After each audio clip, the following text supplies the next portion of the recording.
Gracias a los hermanos de la iglesia local que han tenido esa disposición de venir por acá, y el Señor sea en todo glorificado. Me ha correspondido que tener esta tercera sesión, para lo cual le quiero pedir que vaya junto conmigo a la carta de Pablo a los Efesios, capítulo 4. Acá hay un detallito. Eso, muy bien.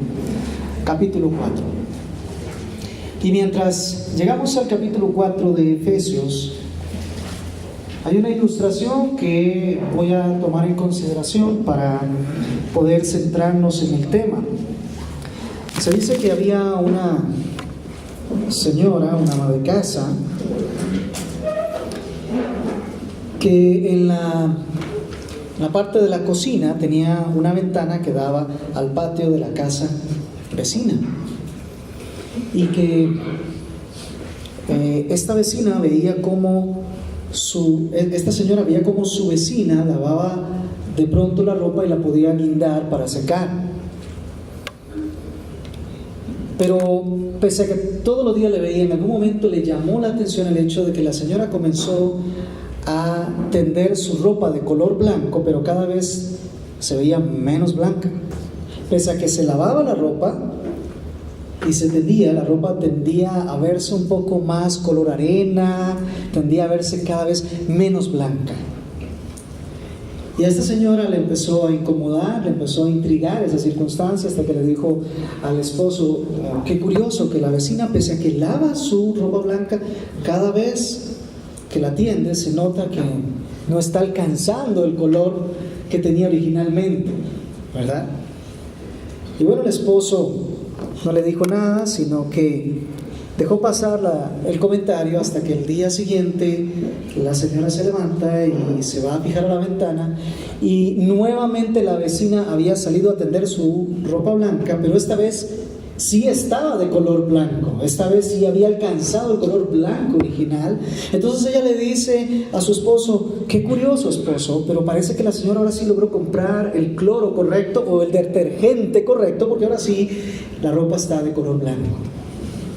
Y el esposo simplemente le dijo: no, esposa, lo que ocurrió fue que ayer por la tarde yo simplemente lavé la ventana.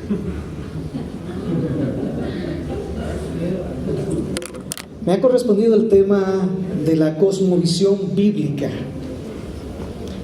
y la ilustración me sirve para que podamos tener una idea de lo que se trata la cosmovisión. Ya algo mencionado Justin al principio, que la cosmovisión lo que implica es la forma en que nosotros percibimos todo nuestro entorno. Entiéndase lo que nosotros somos, la forma en que nos relacionamos con Dios, nos relacionamos con las otras personas, nos relacionamos con nuestro ambiente. Tiene una forma definida a partir de los principios, a partir de lo que yo he interiorizado, y esa es una cosmovisión que me permite entonces evaluar todo a mi alrededor. Tomando tu ilustración de ayer, es unos lentes por medio de los cuales yo observo todas las cosas. Y claro, si esos lentes de pronto están sucios, todo se ve sucio.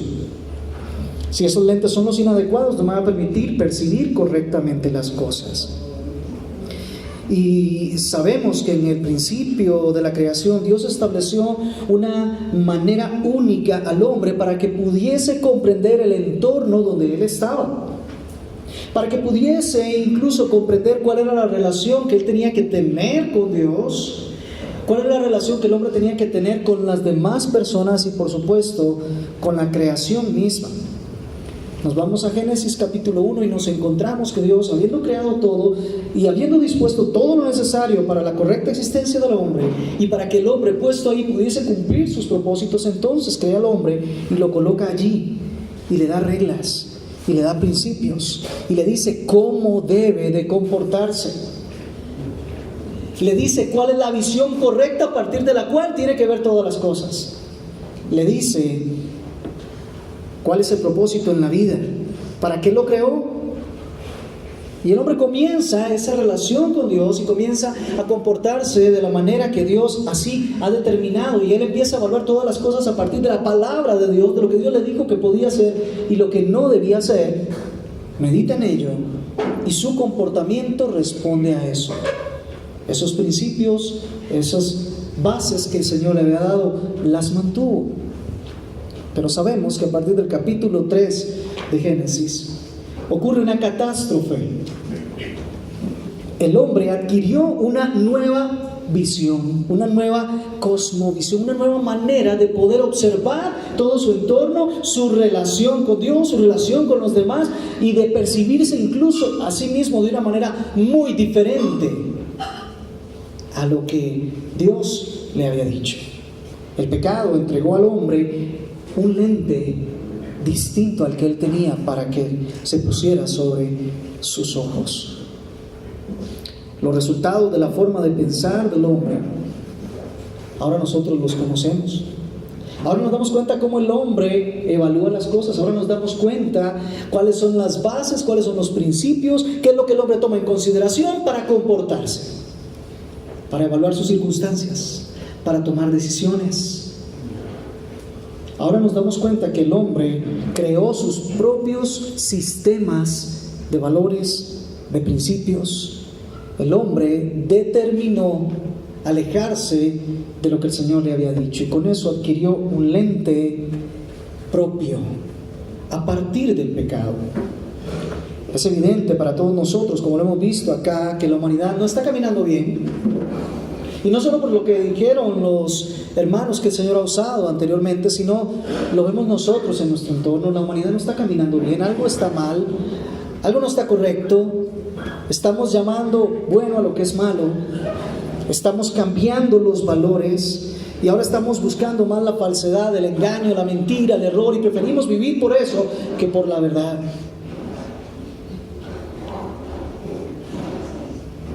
Ahora quiero decirle, ese es el lente que el hombre tiene, y es similar al de la señora, que lo que tenía era una ventana completamente sucia, y así está evaluando su entorno, su cosmovisión es esa. Ahora quiero decirle lo siguiente: el cristianismo no es un sistema religioso tal como se presenta en la palabra. El cristianismo parte de un evangelio que comporta en sí mismo un cambio total. Es un cambio de visión. Son los lentes nuevos que se le da a la nueva creación para que observe tal como Dios quiere que observe las cosas, para que pueda evaluar correctamente, para que tenga los principios correctos, para que sepa quién es, para que sepa cómo debe relacionarse con Dios, con los demás, para que sea sal y luz en este mundo. Capítulo 4 de Efesios. Voy a estar leyendo los versos 17 al 24. Quiero pedirle que me siga también. Voy a leer en la versión Reina Valera de 1960.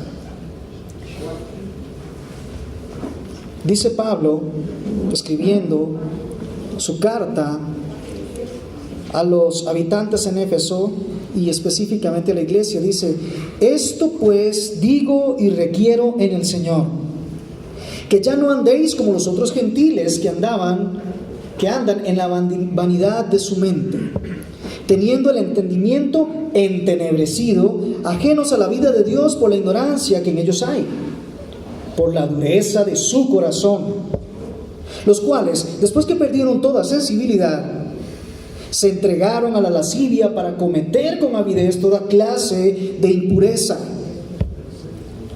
Mas vosotros no habéis aprendido así de Cristo, si en verdad le habéis conocido, si habéis sido por Él enseñados conforme a la verdad que está en Jesús.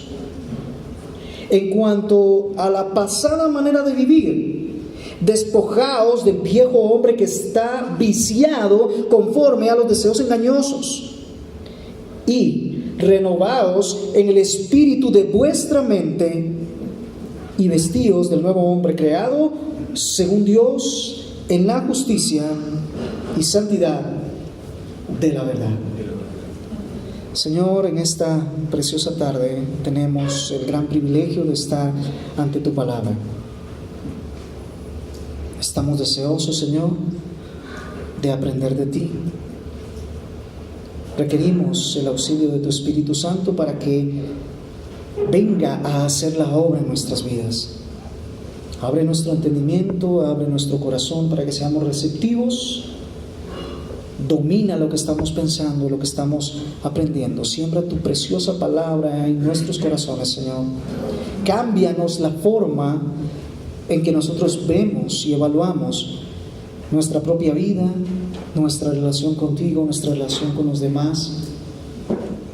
Señor, queremos que vengas a cambiar nuestra mente. Solo tú lo puedes hacer con tu poder precioso. Has prometido que lo harás. Confiamos en eso y pedimos tu auxilio al enfrentarnos a tu palabra. Pedimos esto, Señor, en tu nombre precioso. Amén. Pablo habla de una pasada manera de vivir. Y lo dice en términos muy interesantes en el verso 22. Dice: en cuanto a la pasada manera de vivir, despojaos del viejo hombre. Pablo ha entendido que la humanidad en su estado natural ha determinado cambiar el lente con el cual evalúa las cosas. Por la perversidad del corazón, por la impiedad que hay en el corazón, ahora el hombre se percibe a sí mismo de una manera totalmente errada, engañosa. Ahora el hombre percibe a los demás de una manera muy distinta a lo que originalmente es la visión que Dios le había dejado. Ahora el hombre percibe en su entorno, la misma creación, de una manera engañosa. Y el texto lo dice claramente. Dice: ese viejo hombre está viciado conforme a los deseos engañosos.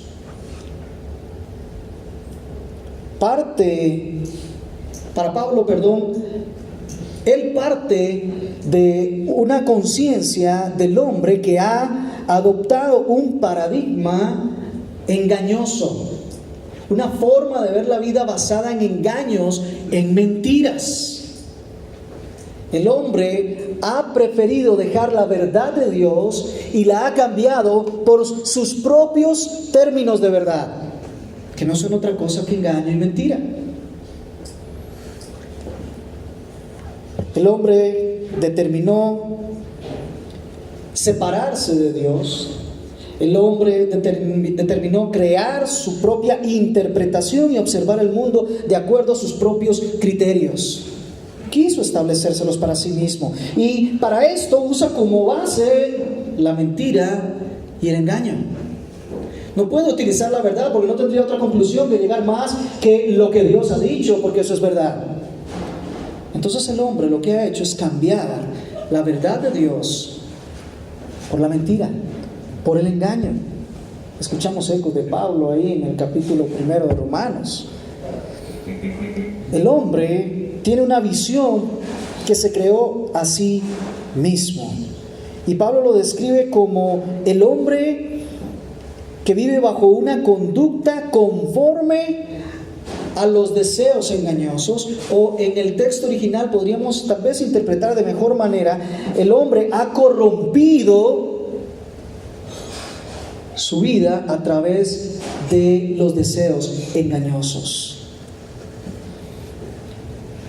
El texto lo que nos está dando a entender es que el hombre lo que hizo fue corromper la visión original, corromper el lente original, modificar el lente original. No pudo ni siquiera crear el suyo propio, sino que lo que hizo fue distorsionar lo que Dios había hecho y lo que Dios había ordenado. Eso es a lo que Pablo llama el viejo hombre. Eso es lo que Pablo llama la vieja naturaleza. Está bien, podemos decir que hoy podemos encontrar esa corrupción del hombre refinada, ha avanzado. El hombre ha creado ahora conjuntos de principios que son corruptos, que son corrupciones de los principios de Dios. y vive bajo esos conjuntos. Podemos llamarles sistemas de pensamiento, filosofías, podemos estar hablando de humanismo, podemos estar hablando en América del Norte quizás de la posmodernidad, o en Europa podríamos estar hablando ya incluso de algo que le han denominado post-cristianismo. Son conjuntos de principios por los cuales se ve la vida, pero estos conjuntos de principios, luego de que son puestos en práctica, se da cuenta el hombre de que son vacíos, de que no generan nada, de que son vanos en sí mismos, y entonces crea el próximo sistema, y de esto es la historia continuamente. El hombre tratando de reinterpretar lo que ya Dios ha dejado claramente establecido. Pablo además dice cuáles son los efectos de este viejo hombre. Quiero llevarle al verso 17. Dice: esto pues digo y requiero en el Señor, que ya no andéis como los otros gentiles que andan en la vanidad de su mente. Es decir, en una forma de pensamiento que en sí misma es vana, inútil, improductiva, que no tiene ningún provecho. Y así es como el hombre ha estado viviendo. Hay una falsedad porque vive en sombras. Vea lo que dice: teniendo el entendimiento en tinieblas. El hombre ni siquiera puede pensar bien, ni siquiera tiene la capacidad de ser razonable cuando se aleja de la verdad de Dios, cuando se aleja de la luz. Se vuelve tinieblas. Y esa es la cosmovisión humana. Aún hay más. Vea lo que dice: ajenos de la vida de Dios por la ignorancia que ellos tienen. Ajenos a todo lo que sea la vida de Dios, porque el hombre ha decidido alejarse de Dios. Y podríamos decir también ajenos a la vida eterna. Se separaron de Dios y ahora ya no van a encontrar el camino. Y así el hombre, en su necedad, en su oscuridad, cree tener la razón, propone principios, propone valores, propone sistemas, pretende explicar quién es Él, pretende explicar hacia dónde va, pretende explicar de dónde viene. Y lo grave es la razón que Pablo nos establece acá en el verso 18 al final. Dice que todo esto ha ocurrido por la dureza de su corazón. El hombre voluntariamente decidió no poner atención a Dios, decidió rebelarse contra Dios, y todo aquello que originalmente el Señor le había dado para que fuera la manera correcta de evaluar, de valorar, de decidir, de interpretar, lo ha distorsionado voluntariamente. Lo ha distorsionado porque decidió de corazón seguir otro camino. El hombre no sigue a Dios, no lo desea, no puede seguir a Dios, porque aún podría estar escuchando la verdad de Dios, y ciertamente parte de la verdad de Dios está escrita en la naturaleza, pero el hombre no es capaz de generar ninguna modificación, ningún cambio, no es capaz de acercarse a Dios, no es capaz de tener una visión correcta, sino que camina como deambulando sin ningún sentido, siempre vano, y yendo en todo momento a la perdición. Estos hombres, por la dureza de su corazón, sigue diciendo el verso 19, perdieron toda sensibilidad, se hicieron insensibles. ¿Ya no sienten? Ahora sí que encontramos una forma complementaria de escuchar a Pablo diciendo que estaban muertos los hombres en sus delitos y sus pecados. ¿Ya no tiene sensibilidad? Pablo, cuando enlista una serie de pecados y luego de actitudes pecaminosas en el capítulo 1 de Romanos, a partir del verso 18 en adelante, termina al final diciendo que los hombres perdieron aún el amor que es natural. Y ya hoy en día vemos que se ha perdido de tal manera que ahora el aborto es algo que aún las mismas mujeres, estando en estado de embarazo, están promoviendo. Ya se perdió el amor aún el amor natural, el lógico. ¿Y qué podemos decir también en relación con los ancianos? El hombre ya perdió toda sensibilidad y se entregó a la lascivia para cometer con avidez toda clase de impureza. El hombre ha venido refinando la forma de seguir pecando cada vez más. Ahora el hombre se ha vuelto inventor de males, rompiendo toda directriz del Señor. Ahora está buscando la manera de ir violentando continuamente de manera más profesional la ley de Dios. Y entonces le llama bajo diferentes sistemas o filosofías y quiere ponerse esos lentes. Esta es la cosmovisión humana. El hombre se cree a sí mismo Dios, se independiza del único y verdadero Dios, ve a los demás como personas a través de las cuales puedo sacar provecho, y ve el medio ambiente como algo para lo cual servirse sin medida. El pecado ha distorsionado por completo la cosmovisión. Ahora, en contraste con esto, Pablo nos habla ya no del viejo hombre, sino de la nueva creación. De la nueva creación. Vamos ahí al texto. Y Pablo nos dice en el verso 24 que el nuevo hombre es uno que es creado según Dios en justicia y santidad de la verdad. Pablo dice, el nuevo hombre, la nueva creación de Dios, ahora tiene dos parámetros muy claros para poder continuar adelante: justicia y santidad de la verdad. Vea cómo el Señor está diciendo que el ente original que Él quería que el hombre siguiera y que Él dispuso que el hombre siguiera, ahora se recupera en la nueva creación. Aquella creación que es en Cristo Jesús y es según el propósito de Dios. Justicia y santidad de la verdad. Lo que ocurre con el Evangelio, amados hermanos, es altamente poderoso. Es altamente grande. Es profundo. No solamente un cambio de corazón, aunque importa o comporta un cambio de corazón. No solamente un cambio de mente, aunque comporta un cambio de mente. De eso estamos hablando ahora. Sino que lo que el Señor ha hecho es una nueva creación. Y esta nueva creación vino precisamente por el Evangelio. El Evangelio, que es el poder de Dios para salvación a todo aquel que cree, es una nueva criatura. ¿Qué no nos acordamos de Pablo cuando le habla a los Corintios en 2 Corintios capítulo 5 y verso 17? Que todo el que está en Cristo es una nueva criatura, una nueva creación. No solo estamos hablando de un nuevo corazón. Antes era de corazón duro, ahora va a ser de corazón sensible.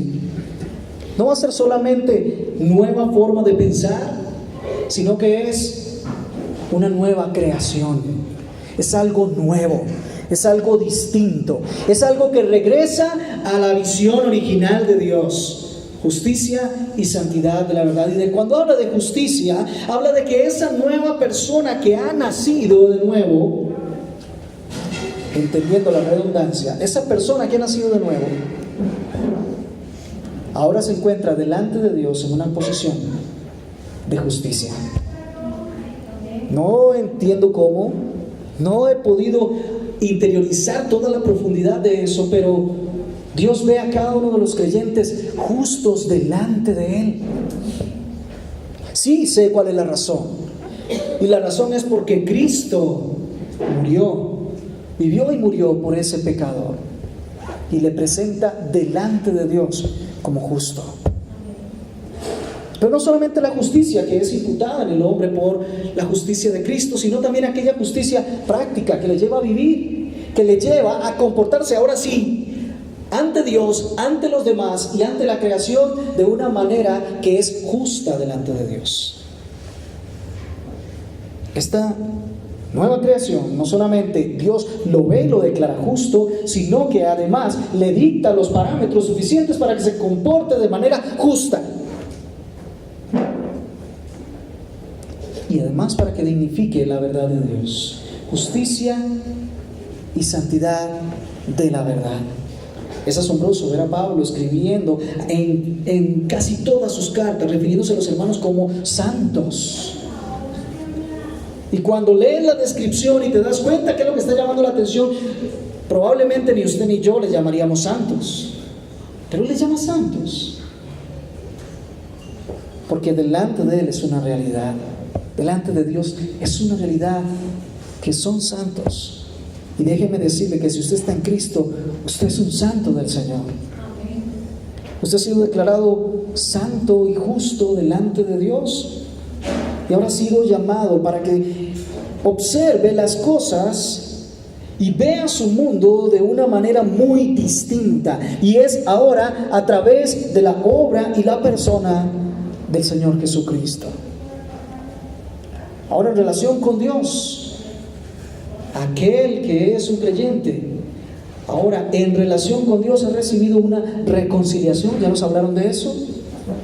Ahora se ha reconciliado con Dios. Ahora es un hijo de Dios, ahora disfruta de las promesas de Dios, ahora tiene en Dios su Señor su vida. En relación con los demás, ahora tiene un precepto que practicar y es el amor al prójimo. Ahora ya no buscar provecho de los demás para mi beneficio, sino expedir el mismo amor de Dios que ha sido derramado en nuestros corazones para los demás. Y en relación con la creación, ahora sí podemos realizar la mayordomía en la medida justa que el Señor ordenó originalmente allá en Génesis capítulo 1, versos 26 en adelante. Sojuzgar la tierra. El parámetro lo vamos alcanzando cuando llegamos al verso 24. Y vestidos del nuevo hombre.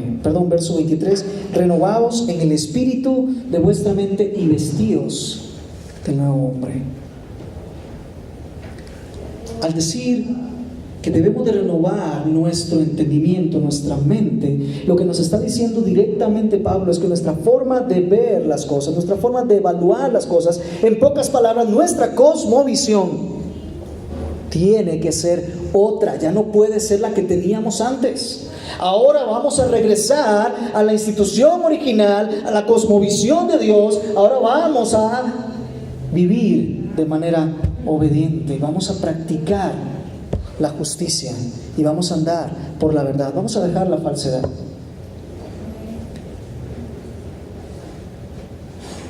¿Qué ocurrió? ¿Qué ocurrió para que esto así tenga lugar? Mas vosotros, dice el verso 20, no habéis aprendido así de Cristo. Tenías una forma de analizar, una forma de pensar, creías en mentiras, en engaños, andabas buscando diferentes métodos y formas de ver la vida, pero vosotros no habéis aprendido así de Cristo. Y entonces, Cristo, ¿cómo evaluabas tú las cosas? ¿Cómo vivías cuando estuviste acá entre nosotros? ¿Cuál era tu parámetro para darte cuenta que era lo que estaba a tu alrededor y tus circunstancias? Y Cristo siempre declaró que todo lo que hacía era en obediencia al Padre, que todo lo que hacía era para la gloria de su Padre. Incluso a la hora de comer, vemos que en cierta ocasión Él dice: mi comida es que haga la voluntad de mi Padre. Es interesante, nosotros nacemos de nuevo por la obra redentora de nuestro Señor Jesucristo, pero muchas veces no nos quitamos ese lente. Seguimos viendo como la señora del principio, todas las cosas todavía oscuras, todavía sucias.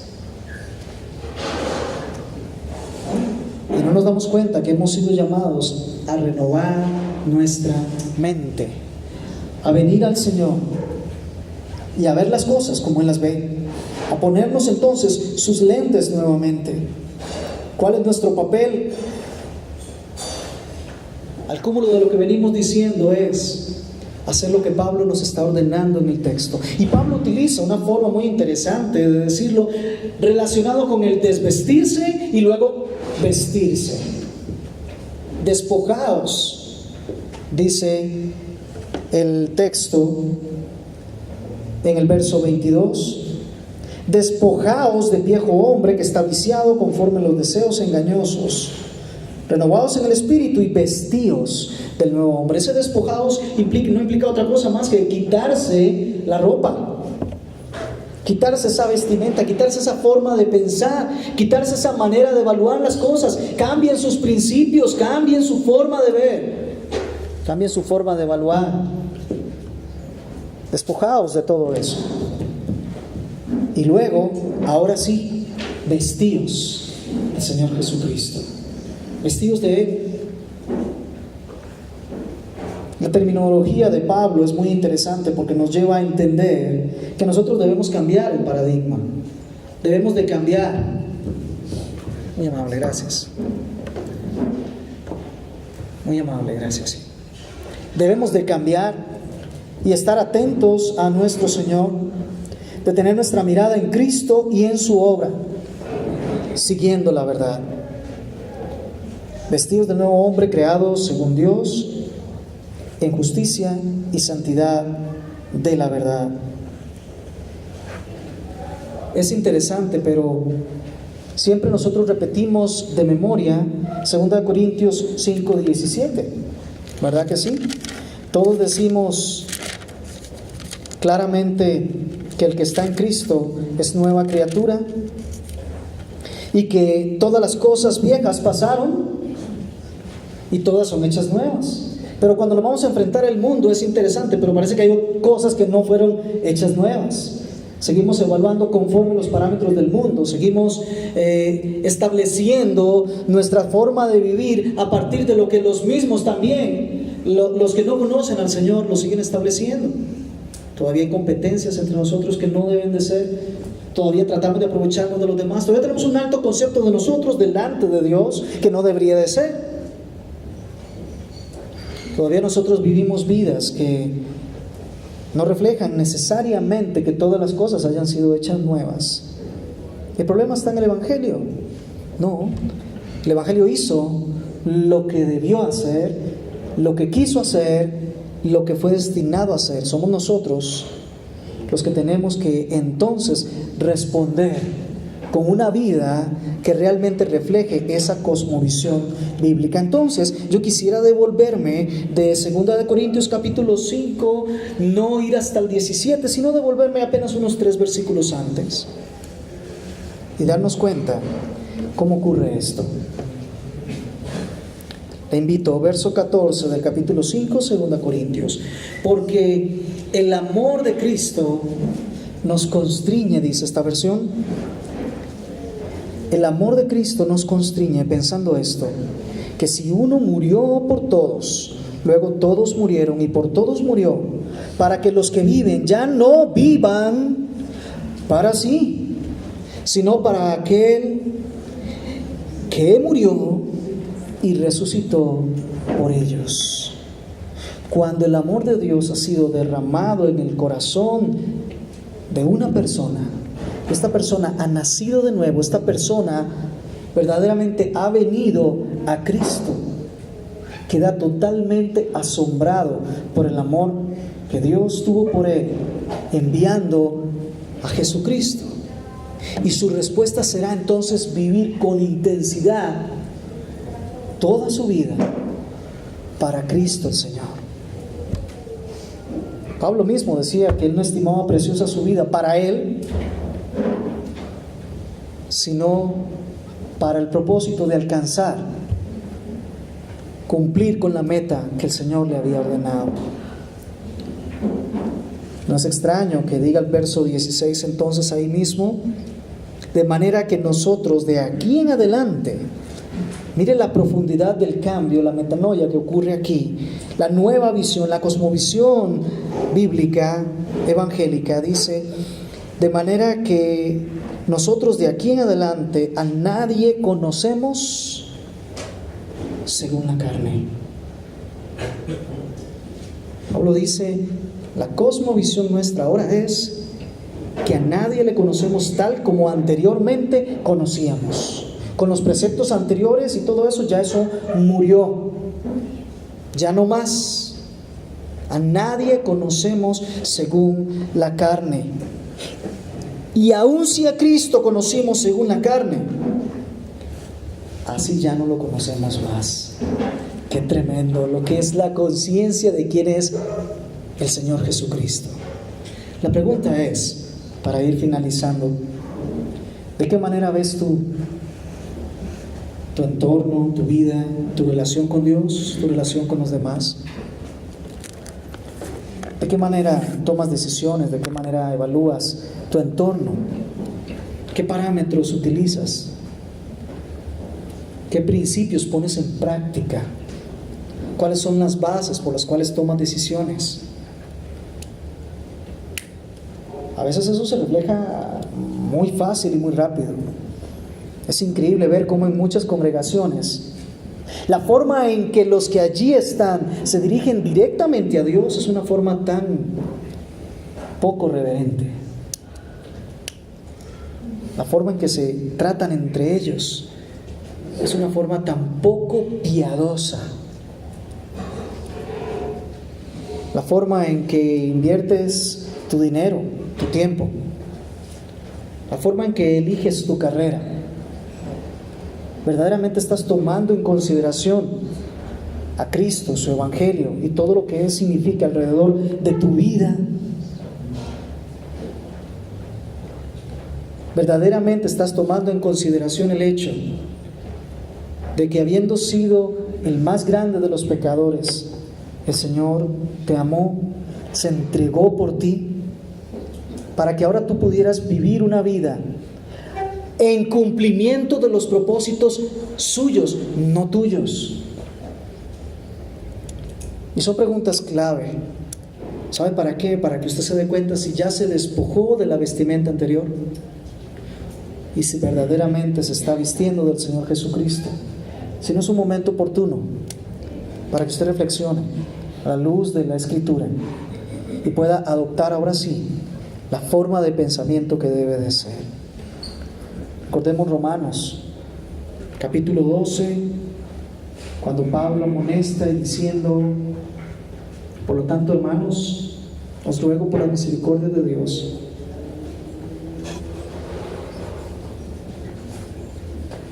perdón, Romanos capítulo 12, disculpen, no es el verso 1, sino que es el verso 2. No os conforméis a este siglo, sino transformaos por medio de la renovación de vuestro entendimiento, para que comprobéis cuál sea la buena voluntad de Dios, agradable y perfecta. Señor, en esta tarde nosotros estamos agradecidos a ti, porque tú nos has permitido abrir tu texto, Señor, y meditar acerca de la forma en que nosotros aún pensamos. Es cierto, Señor, que ya tenemos toda la provisión de tu Espíritu Santo y tenemos la vida de Cristo en nosotros para poder cambiar el lente y poder verdaderamente vivir bajo tus preceptos, cumpliendo tu voluntad, que al fin es buena, es agradable, es perfecta. Pero venidos a este punto, Señor, haz tu evaluación sobre nosotros y tráenos a convicción. Te pido, Señor, que verdaderamente tú te conviertas en nuestra forma de ver. Tú vengas a ser nuestro lente y todos lo sepamos observar, evaluar a través de tu obra preciosa en nuestras vidas.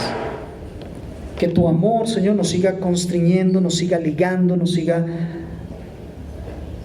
poniendo contra la espada y la pared, en todo momento, Señor, para que sepamos entonces cuál es el impulso, la proyección de tu amor en nuestras vidas. Que vivamos para ti, Señor, y no para nosotros, y así poder completar lo que tú has determinado como propósito en nuestras vidas. Te damos gracias esta tarde y seguimos necesitándote, Señor. Quédate con nosotros, lo rogamos en Cristo. Amén.